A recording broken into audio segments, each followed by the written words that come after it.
एक कॉन्सेप्ट हमने दिया था never move on in life का। तो उसके पीछे लॉजिक ये है कि मूव ऑन करने के पीछे कोई लॉजिक ही नहीं है। बेसिकली अगर 20 साल पहले अगर मेरे किसी शुभचिंतक की हत्या हो गई थी या फिर किसी लड़की का रेप हो गया था, तो आज वो तारीख पर तारीख करते हुए केस यदि 20 साल हो गए, तो इसका मतलब ये थोड़ा ना है कि वो जो केस है वो एक गड़ा मुर्दा है और उस केस के बारे में बात करने का मतलब है कि गड़े मुर्दे उखाड़े जा रहे हैं, या फिर इंसान अभी भी भूतकाल में अटका हुआ है, पास्ट में जी रहा है। ऐसा नहीं है। मतलब वो तो है, उसको क्या है मतलब, वो तो आपने अपनी लेथार्जी की वजह से, अपनी अनकॉन्शियसनेस की वजह से, अपनी बेहोशी की वजह से कल कल कल कल करते हैं 20 साल लगा दिए, 20 साल क्या लगा दिए, 200 साल लगा दिए, 2000 साल लगा दिए। मैं तो कहता हूं 200 साल पहले भारत में से जो सोना लुटकर इंग्लैंड गया था, रॉबर्ट क्लाइव लेकर गया था, वो पैसा तो मेरा ही है, तो मेरी जेब में होना चाहिए। अब उस बात को 200 साल हो गए तो मैं क्या करूं, मेरे को तो आज भी चाहिए, मेरी तो हाईएस्ट प्रायोरिटी आज भी वही है। Please understand.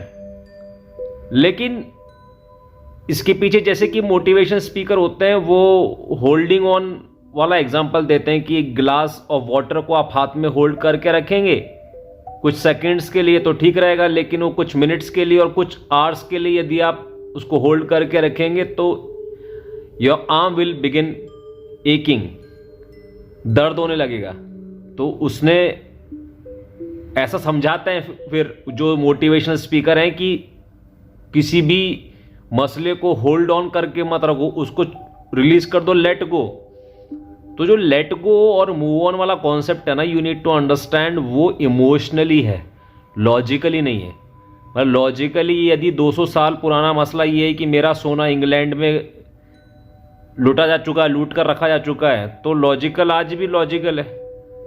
लेकिन उस चीज को सोच सोच के बार बार परेशान नहीं होना है। रोज सुबह मतलब जैसे दुकान खुलती है, जैसे दफ्तर खुलते हैं, जैसे जज आके बैठता है, वैसे हर इंसान को अपनी एक प्लेस, अपना एक ऑफिस, अपनी एक टेबल बनानी चाहिए अपने घर में, और उसके पास उसकी टेबल पर होनी चाहिए एपीएल, एटॉमिक प्रायोरिटी लिस्ट, कि आज से 40 साल पहले मेरे दादाजी के बड़े भाई ने मेरे दादाजी की जमीन हड़प ली थी, तो मेरी प्रायोरिटीज में ये एक है, पहली 5 प्रायोरिटी में रोज की, या रोज की 10 प्रायोरिटी में, या 500 प्रायोरिटी के अंदर ये प्रायोरिटी जरूर है कि मुझे जमीन वापस लेनी है।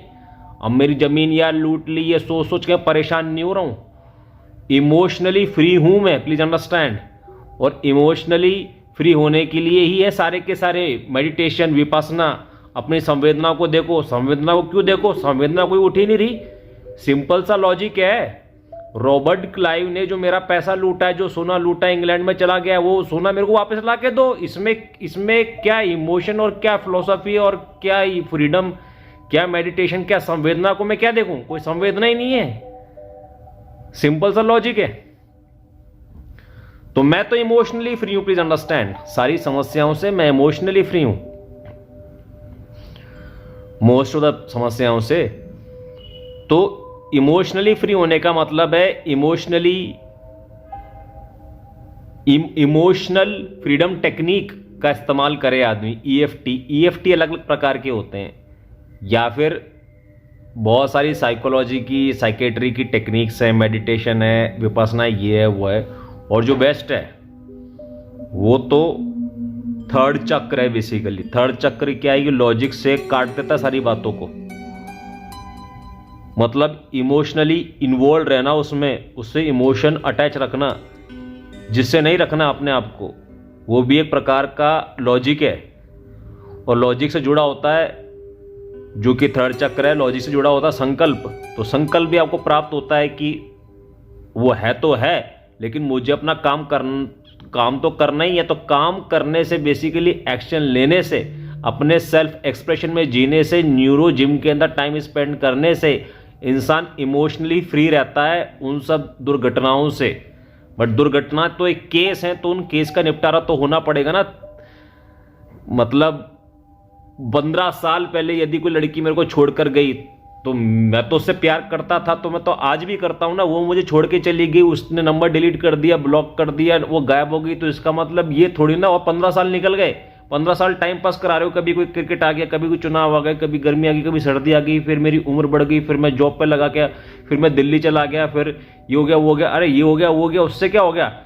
जो मसला था तो वो आज भी है, और आज भी वही खड़ा है, और मेरे साथ में ही खड़ा है कि 15 साल पहले एक लड़की थी जिससे मैं प्यार करता था, तो मैं आज भी करता हूं, तो मैं आज भी इंतजार करता हूं उससे, आज भी मैं उससे प्यार करता हूं। तो वो कहां है? ये मैं हमेशा सोचा करता हूं। तो पॉइंट ही है। बट ऐसा नहीं कि उसके बिना मेरी जिंदगी अधूरी है। इस बात से लड़कियों को बड़ी दिक्कत हो जाती है। कोई लड़की मेरे को छोड़ के जाती है और फिर वो मेरा यूट्यूब देखती है और सोचती है तो फुल अपनी मौज में जी रहा है। अरे उसको पता नहीं कि हम कितने वृद्ध कॉन्शियसनेस के स्वामी हैं। हमारी जिंदगी में मौज भी रियल है और उसका दर्द भी रियल है। तो उसके दर्द को भी जीते हैं, उसको रोज याद करते हैं, लेकिन रोज अपना काम भी करते हैं, रोज वीडियो कंटेंट भी क्रिएट करते हैं, रोज फील्ड में भी जाते हैं, लड़कों को भी पकड़ते हैं, लड़कियों को पकड़ते हैं, बच्चों को पकड़ते हैं, बूढ़ों को पकड़ते हैं, सबको पेल देते हैं। क्या किसी के हाथ में बांसुरी दे देते हैं, किसी के हाथ में कौन सी किताब दे देते हैं।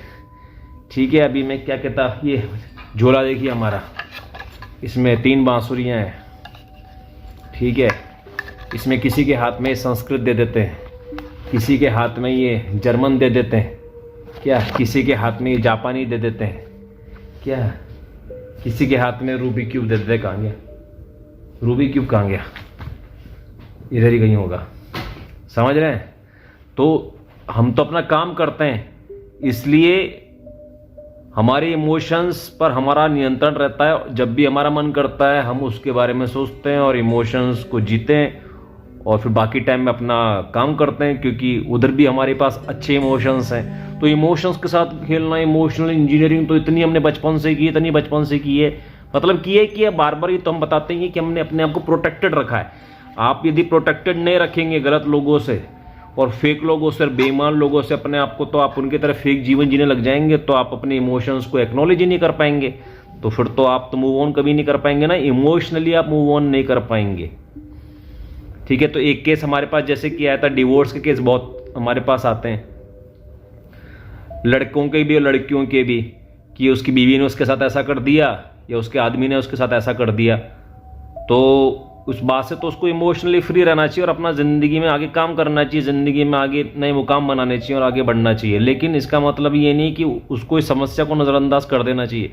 उसको हमेशा याद रखना चाहिए कि उसके मैरिज के अंदर एक इशू हुआ था, that means there are fundamental issues in the marriages, और उसको सॉल्व करना। और यदि उसकी गलती थी, जो भी उसका पार्टनर था, तो उसको सजा दिलाना, या फिर जो भी है, मतलब उसको रेगुलेट करना इसकी जिम्मेदारी है। तो वो प्रायोरिटी में एक होना चाहिए, बस इतनी सी बात है। और क्या, क्योंकि ये लॉजिकल मैटर है और क्रोनोलॉजिकल मैटर है। Chronological, cut cut cut cut, ये हुआ ये हुआ ये हुआ ये हुआ। हाँ, तो क्या हो गया? हुआ तो उसमें ऐसा क्या हो गया कि मैं अपनी ज़िंदगी जीना भूल जाऊं, गम में डूब जाऊं। ठीक है, लेकिन वो हुआ ज़रूर। तो उसका क्या करना चाहिए? ये एक चिंता का विषय जरूर होना चाहिए और प्रायोरिटी का विषय जरूर होना चाहिए। This is the point I am trying to make.